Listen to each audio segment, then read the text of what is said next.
P T I رہنماؤں کے phone tape ہو رہے ہیں، امریکی سفارت خانہ کیا کر رہا ہے؟ شیریں مزاری کا تہلکہ خیز بیان۔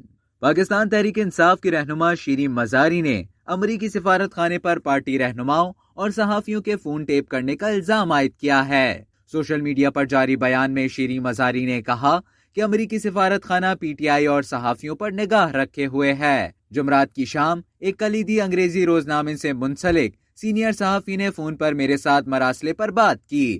بظاہر وہ شاہ محمود قریشی سے بھی بات کر چکے تھے۔ انہوں نے مزید کہا کہ جمعے کی صبح امریکی سفارت خانے سے لائق نامی اہلکار نے اس صحافی کو فون کر کے پوچھا کیا وہ مراسلے پر کوئی خبر چھاپ رہے ہیں، کیونکہ انہوں نے اس معاملے پر ہم سے فون پر بات کی تھی۔ اب امریکی سفارت خانہ صحافیوں یا ہمارے فونز بھی سن رہا ہے۔ پی ٹی آئی رہنما نے کہا کیا تبدیلی سرکار کی امریکی سازش کے منصوبہ سازوں نے، جو خود اس دخل اندازی کے اہل ہیں، امریکہ کو باضابطہ طور پر جاسوسی کی کھل کر چھوٹ دے رکھی ہے؟ امریکی غلامی کی یہ ایک اور داستان ہے۔ اب تک کے لیے اتنا ہی۔ مزید خبروں اور نیوز اپڈیٹس کے لیے ڈیلی جنگ کے یوٹیوب چینل کو سبسکرائب کریں اور فیس بک کے پیج کو لائک کرنا نہ بھولیں۔